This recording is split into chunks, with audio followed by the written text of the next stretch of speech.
جس اسلام کو آج آپ اپنے گلے سے اور سینے سے لگا کر رکھتے ہیں، یہ اسلام اتنی آسانی سے تمہاری مسجدوں میں نہیں آیا ہے، یہ اسلام تمہارے گلی کوچوں میں آج اتنی آسانی سے نہیں آیا ہے۔ تم اگر یہ سمجھتے ہو کہ پھولوں کی سیج پر سج کر یہ ہمارے گھر تک آیا ہے تو تمہاری خام خیالی ہے۔ یہ ہم تک اگر پہنچا ہے، اس کے لیے کئی قربانیاں، کئی لوگوں کے خون اس میں گئے ہیں، تمہیں اندازہ بھی نہیں ہے میرے عزیزو۔ اس بات کا المیہ تو ہے، اس بات کی تکلیف بھی ہے مجھے کہ ہمارے بچے ہماری تاریخ سے واقف نہیں اور پڑھتے بھی نہیں، پڑھنا بھی نہیں چاہتے۔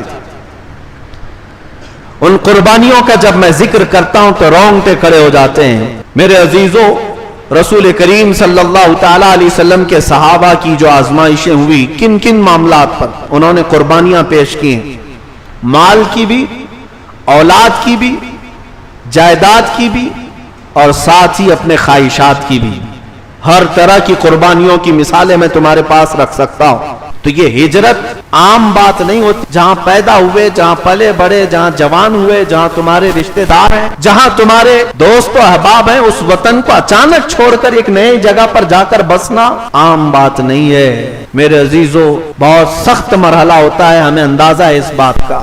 رسول پاک صلی اللہ تعالی علیہ وسلم جس وطن کو چھوڑ کر جا رہے تھے وہ عام شہر نہیں، وہ بھی اللہ کا شہر ہے، مکہ مکرمہ۔ اور جانتے ہیں جب رسول کریم صلی اللہ علیہ وسلم ہجرت کر کے مدینہ طیبہ چلے گئے تو صحابہ کا حال کیا تھا؟ صحابہ یہ سوچتے کہ حضور وہاں ہیں تب بھی ہماری سن رہے ہوں گے، یہاں رہیں گے تب بھی ہم ایمان پر رہیں گے، نہیں۔ وہ صحابہ کا ایمان ایسا تھا کہ کفرستان میں رہنے سے بہتر ہے کہ میرے آقا کے قدموں میں کھجور کی گٹلیاں کھا کر کے رہیں۔ بڑی بڑی جائیدادیں چھوڑ کر کے وہ مکہ سے نکلے تھے۔ اور ایک ایسی ہی تاریخ کے جھروکوں میں بات ملتی ہے، ام سلمہ اور ان کے شوہر ابو سلمہ، ان کا ایک بیٹا ہے، اور دونوں اس وقت رسول کریم صلی اللہ تعالی علیہ وسلم کی بارگاہ میں ایمان لائے جب حضور ہجرت کر کے جا چکے تھے۔ شوہر اور بیوی دونوں ایمان لائے، بچہ ساتھ میں ہے، مسئلہ کسی کو ہونا ہی نہیں چاہیے۔ تینوں مل کر کے مکہ چھوڑ کر ہجرت کر کے جانے لگے۔ بات اصل یہ تھی کہ ام سلمہ کا خاندان الگ تھا، ابو سلمہ کا خاندان الگ تھا۔ جب دونوں خاندانوں کو معلوم پڑا کہ ہمارا بیٹا اور ان کی بیٹی ہجرت کر کے جا رہے ہیں، ابو سلمہ کا خاندان یہ کہنے لگا کہ فلاں قبیلے کی لڑکی ہمارے بیٹے کو اسے گمراہ کر کے مدینے لے جا رہی ہے، لہذا پورا خاندان امڑ کر کے آ گیا۔ اور ام سلمہ کا خاندان کہ یہ ہمارے خاندان کی بیٹی ہے، اس کو فلاں خاندان کا بیٹا لڑکا لے کر کے جا رہا، حالانکہ دونوں شادی شدہ ہیں۔ اب ان دونوں شوہر اور بیوی کے معاملات کو لے کر دو بڑے خاندان مکہ کے میدان میں آ گئے جھگڑا کرنے کے لیے۔ اب بات یہ ہو گئی چاہے کوئی صورت ہو ہم مدینہ طیبہ جانے کے لیے تیار ہیں، یہ خاندان بھی چھوڑنے کو تیار ہے، وہ خاندان بھی چھوڑنے۔ اب دونوں خاندان والوں نے دیکھا کہ ہمارا بیٹا بھی نہیں مان رہا، ان کی بیٹی بھی نہیں مان رہی، تو بچے پر آ گئے کہ بچہ جو ہے یہ نہیں لے جا سکتے۔ تو ابو سلمہ کے خاندان والے کہنے لگے بچہ باپ کا ہوتا ہے، یہ بچہ ہمیں دیا جائے۔ ام سلمہ کے خاندان، یہ کفار و مشرکین جو عرب کے تھے، مکہ کے، یہ ہمیشہ نخوت میں، گھمنڈ اور تکبر میں مبتلا زیادہ رہا کرتے تھے، ہار ماننا ان کی عادت نہیں تھی۔ ام سلمہ کے خاندان والے کہنے لگے نہیں، بچہ ماں کا ہوتا ہے، 1.5 سال کا بچہ دودھ پیتا ہوا۔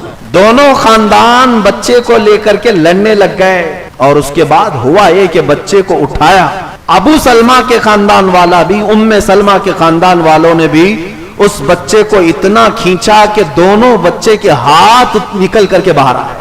خاندان والوں نے بچے کے ہاتھ اکھیڑ لیے ماں اور باپ کے سامنے۔ ام سلمہ کس کا نام ہے میں آج آپ کو بتاؤں، اس خاتون کے سامنے 1.5 سالہ دودھ پیتا بچہ، دونوں ہاتھ جب خاندان والوں نے اکھیڑ لیے تو بچے کی کیفیت کیا ہوگی؟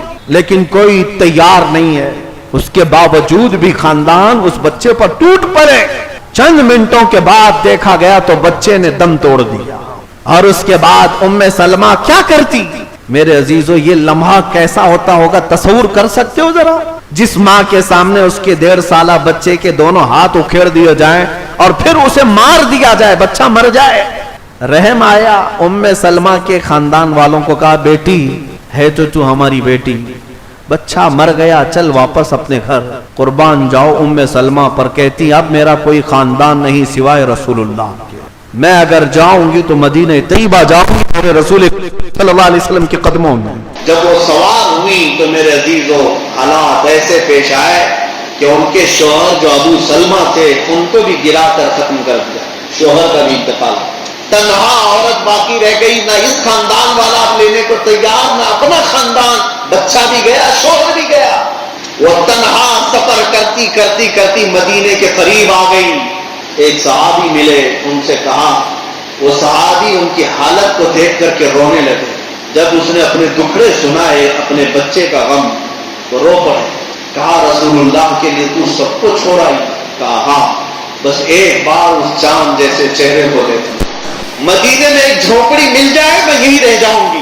وہ صحابی لے کر میرے آقا کی بارگاہ میں پہنچے، کہا یا رسول اللہ یہ ام سلمہ فلاں خاندان کی بیٹی ہے، اس کا شوہر فلاں خاندان کا، اور اس کے ساتھ یہ معاملہ پیش آیا۔ حضور نے پوچھا کیا ہوا؟ جب ام سلمہ بتانے لگی میرا 1.5 سالہ شیرخوار بچہ، دودھ پیتا بچہ میرے سامنے، دونوں ہاتھ کھینچ لیے خاندانوں نے اور مار دیا، مجھے اس کا غم تھا، ساتھ ہی راستے میں میرے شوہر کے انتقال کا غم تھا، لیکن یا رسول اللہ یہاں پہنچ کر کے سارے غم دور ہوئے۔ میں آپ کے دربار میں آئی، میرے مصطفیٰ کریم صلی اللہ علیہ وسلم نے ام سلمہ کو کوئی جھونپڑی نہیں دی، کوئی مکان نہیں، حضور اکرم صلی اللہ تعالیٰ علیہ وسلم نے اس بیوہ خاتون ام سلمہ سے نکاح کیا اور قیامت تک آنے والے کروڑوں مسلمانوں کی انہیں ماں بنا دی، وہ ام المومنین حضرت ام سلمہ رضی اللہ تعالیٰ۔ میرے عزیزوں ازواج مطہرات کی بات آئے تو میں ہر زوجہ کے بارے میں یہ بتا سکتا ہوں کہ میرے آقا نے کیوں نکاح کیا۔ یہ ظالم درندے اگر دریدہ دہنی کے ساتھ اگر میرے مصطفیٰ پر انگلیاں اٹھاتے ہیں، تمہیں پتا ہے کہ کس کے ساتھ کس لیے نکاح کیا میرے مصطفیٰ نے؟ صرف اور صرف دل جوئی کے لیے۔ اس بیوہ خاتون کو مدینے میں آنے کے بعد اگر میرے مصطفیٰ نے اپنایا ہے تو یہ دنیا کا سب سے بڑا انصاف ہے، یہ دنیا کا سب سے بڑا عدل ہے۔ اگر عورتوں کے ہی معاملات کی بات ہوتی، نبی پاک صلی اللہ تعالیٰ علیہ وسلم 25 سال کی عمر میں 40 سالہ بیوہ سیدہ خدیجہ سے نکاح کیا، بلکہ 25 سال تک صرف حضرت خدیجہ کے ساتھ حضور پاک نے ازدواجی زندگی گزاری۔ جب تک ام المومنین حضرت خدیجہ باحیات تھی میرے آقا نے کوئی دوسرا نکاح نہیں کیا۔ حضرت خدیجہ کے انتقال کے بعد پھر دوسرے نکاح کیے، لیکن ہر نکاح میں حضور پاک صلی اللہ علیہ وسلم کے دیکھیں گے تو ایک عظیم مقصد کا فرما، جن بیویوں کو میرے آقا نے اپنایا ہے یا کہیں سے ظلم کے ساتھ آئی ہوئی تھی، اللہ کے نبی نے اپنے حرم میں ان کو جگہ دیا۔ میں جو عرض کر رہا تھا وہ قربانی، آپ سب میں سے یہ بتاؤ کون ام سلمہ کی اولاد جیسی اور اپنے شوہر جیسی قربانیوں کو پہنچ سکتا؟ کس کے اندر اتنا جگر ہے جو اپنی اتنی قربانیاں سہ سکے؟ آج کے زمانے یہ اولاد کی قربانی ایک دو کے ساتھ نہیں، بہت ساری مثالیں تمہارے پاس۔ مدینے کی اس خاتون کے بارے میں آپ نے سنا ہوگا، اپنا 1.5 سال کا یا 2 سال کا دودھ پیتا ہوا بچہ لے کر حضور پاک صلی اللہ علیہ وسلم کے پاس آ گئی جب حضور کے صحابہ جہاد میں جا رہے تھے۔ کہا کہ یا رسول اللہ اس کو بھی قبول کر۔ کہا اس کو کیا کریں گے؟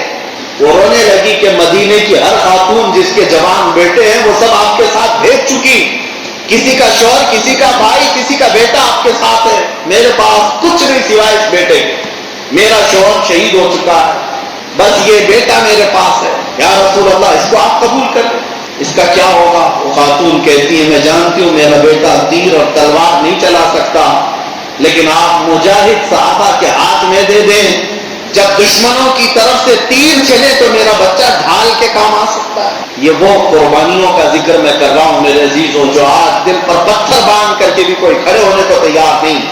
سیدنا ابوبکر صدیق رضی اللہ تعالیٰ عنہ جس طرح مال کی قربانیاں دی، حضرت عثمان غنی نے جس طرح مال کی قربانیاں دی، اگر آپ کے پاس حساب کرنے کا انداز ہے تو میں آپ کو بتاتا ہوں، جنگ تبوک کے موقع پر حضرت عثمان غنی رضی اللہ تعالیٰ عنہ کا جو خیرات شدہ مال ہے، توجہ جاتا ہوں، حضور پاک صلی اللہ علیہ وسلم نے جب رغبت دلائی تھی کہ کوئی ہے جو اللہ کی راہ میں دے، تو حضرت عثمان غنی کھڑے ہوئے 1000 اونٹ ساز و سامان کے ساتھ.